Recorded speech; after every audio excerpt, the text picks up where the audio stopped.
not interested.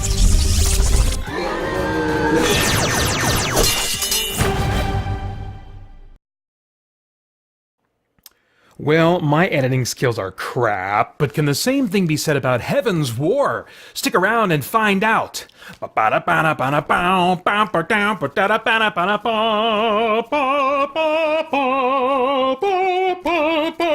right. There are maybe two of you that will know what that's from.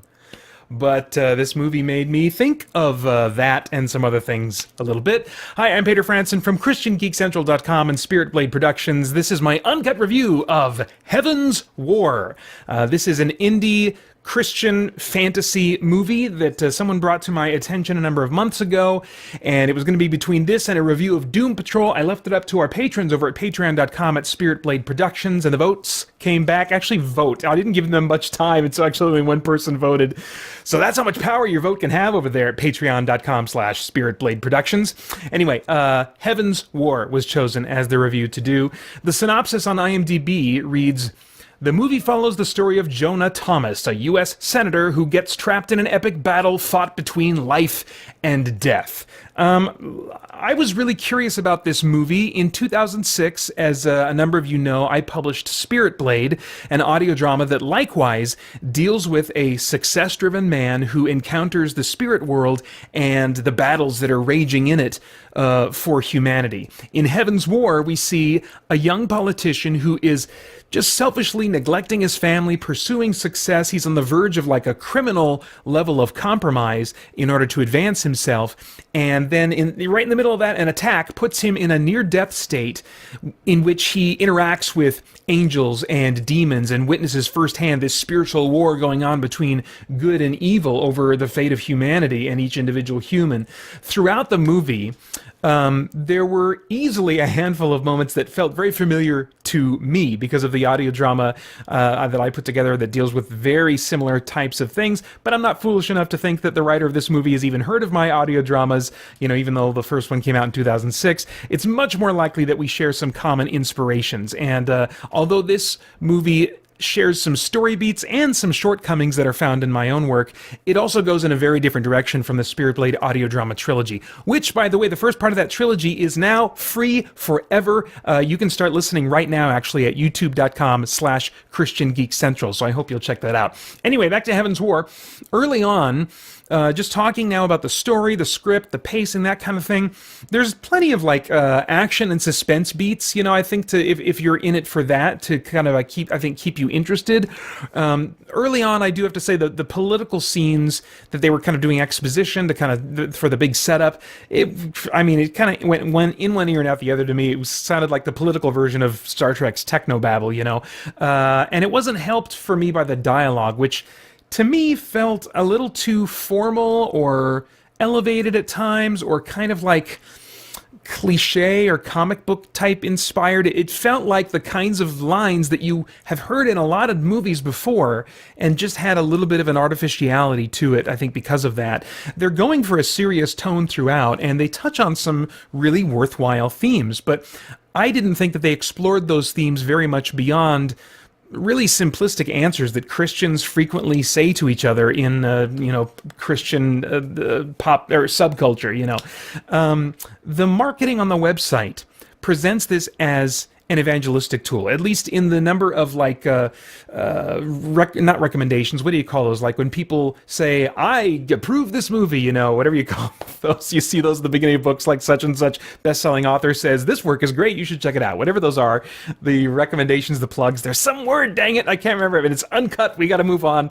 Anyway, they were almost all from pastors and a few from Christian websites, and one of them said this is a must-have evangelistic tool, and so them using that quote in their marketing says to me that they think of this as an evangelistic tool.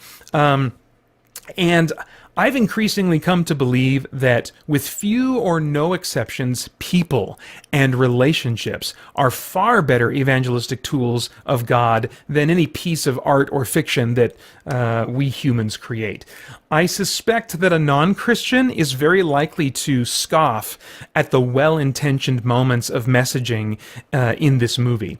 But for the Christian who wants to see some perhaps beloved concepts of their faith brought to visual life in like this fantasy-style spectacle, this might be worth watching. It reminds me a little bit of, some of the direct-to-video fantasy movies like the Mythica series, or the Dungeons and Dragons Wrath of the Dragon God, that you can tell this is direct-to-video, lower-budget type of stuff. But if you're like a fantasy fan that likes that D&D inspired visual action and stuff, you're going to forgive a whole lot of the production shortcomings so that you can scratch that itch, which with this movie that, is not going to be found in like big budget, summer theaters. So I think that for those who are sympathetic to the nature of the themes in the content here, and like a fantasy style spectacle, they're probably going to be able to forgive a whole lot and really get some enjoyment out of it. But I would say for believers or non-believers, I really don't think the story or the script is going to be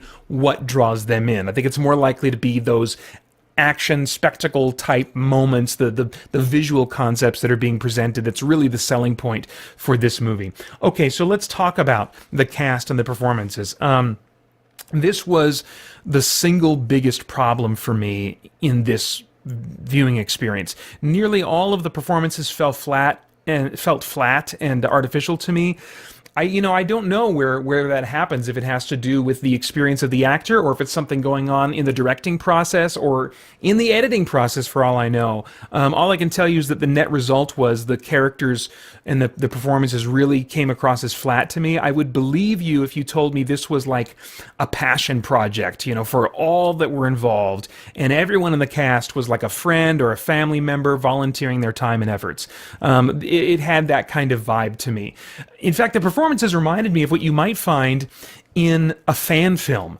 The whole movie really, in many ways, reminded me of a fan film. Some fan films that I've seen, I'm like, dang, I'm really impressed with what they pulled off visually in terms of effects or with music or editing or something like that. But often in those fan films, most of the time, in fact, it's really the acting and the performances that show the nature of the production, resources to me. And I felt the same was true here as well, where the technical aspects, as far as the visuals anyway, far surpassed the performances. Short one-line characters, some guy that comes on to say one line because he's like a guy that works with the politician, he comes on, says his one line and he goes. They were about comparable in terms of their their authenticity level to my tastes, I guess, as what I would see in a lot of other TV and stuff like that. But any character that stuck around for a whole scene really just failed to have any personality that felt real to me. And when your climax of the movie hangs on characters coming to these peak emotional moments and points of change in their character and what motivates them and what they've decided, minor spoiler, this is the kind of story where the main character is not a believer, and at the climax they become a believer. I think we've seen that formula so many times. I've leaned on it, and I kind of in some ways regret doing that. So it's definitely a beat that we are very familiar with in these kinds of stories. So you really in that moment want to try and have a character that people are invested in, that people can relate to and see some of themselves in, and I really failed to feel that in both the main character and the supporting cast around him.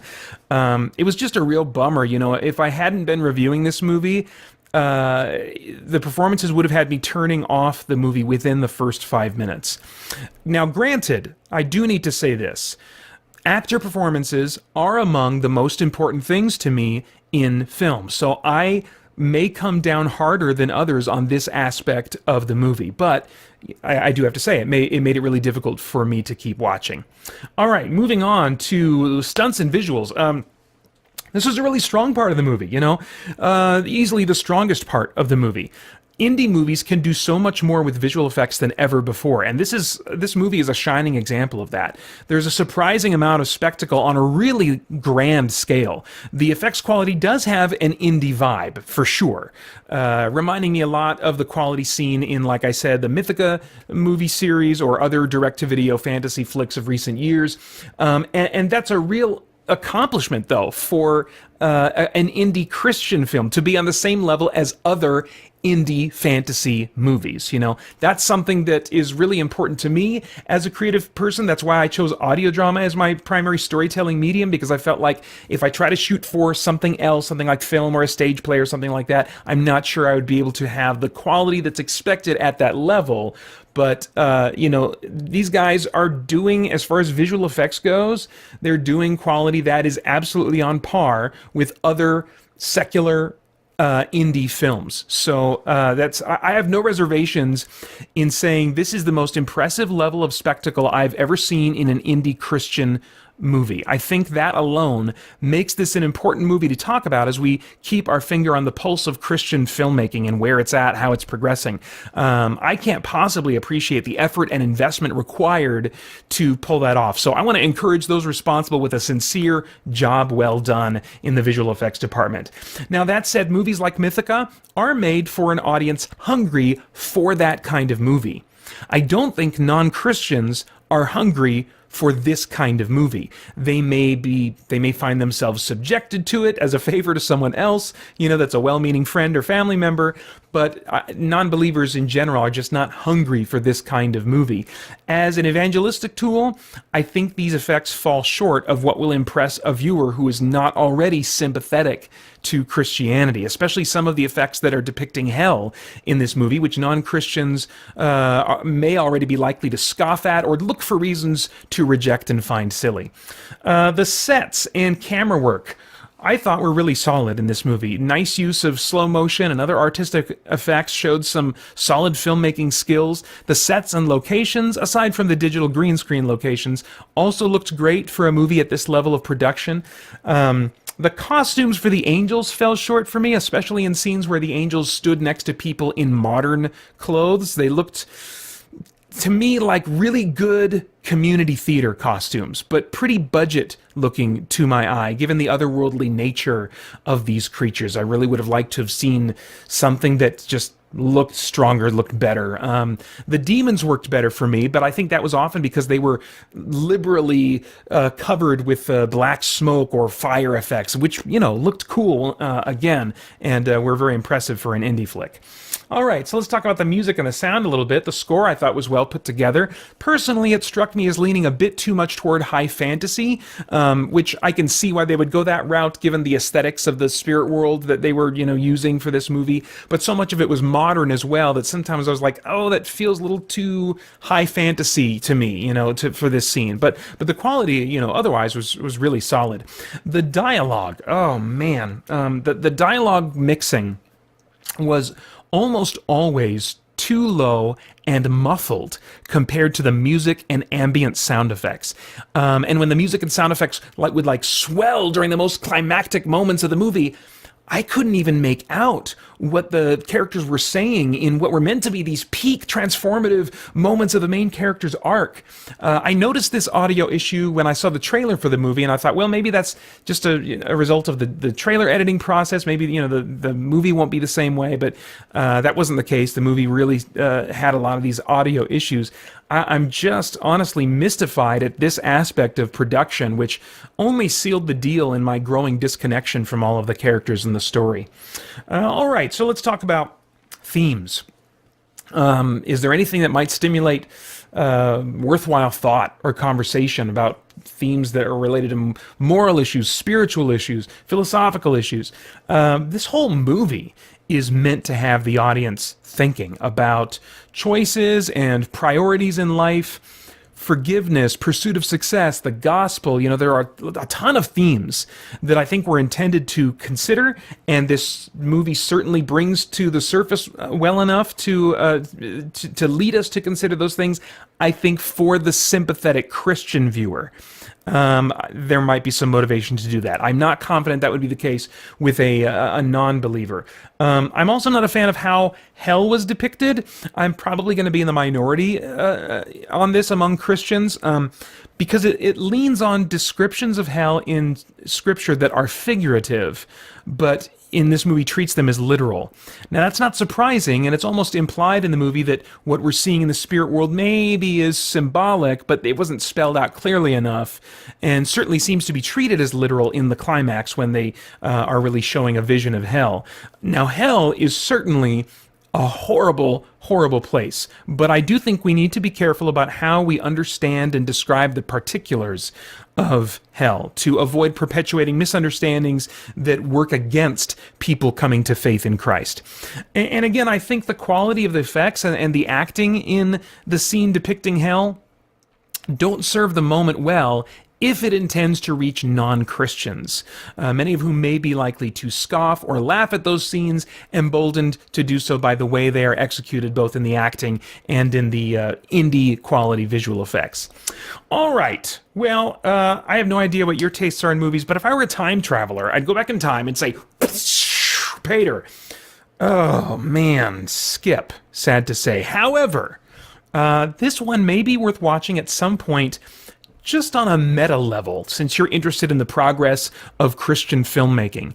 While the much stronger Christian films are being made by those few that are already kind of have connections to the Hollywood system, I'm thinking of movies like The Passion, Luther, The Case for Christ, and even The Shack with some qualifications there. These indie Christian films are making progress from their end as well, that progress that's worth tracking. And hopefully the writer and director of Heaven's War will look back on this movie as an important step in his journey toward making a much stronger film overall. I will certainly look forward to seeing that happen and hope that everyone involved recognizes really the uniqueness of what this film accomplished in bringing so many complex elements together to make this kind of feature-length experience. And then I also hope that they learn from the shortcomings of this film and charge ahead to just take their next efforts to an exciting new level. That will be a cool day to see come about, and I hope that that's what happens. There's no MPAA rating for this movie, but I would say it's roughly equivalent to PG-13 for violence and fantasy action. All right, those are my thoughts. I'd love to get yours in the comments below. Please like, share, subscribe, and click that notification bell. Really, anything you want to do to help get word out about this content, I would really appreciate. And then I hope you'll join us soon over at christiangeekcentral.com as we continue to geek out and seek the truth.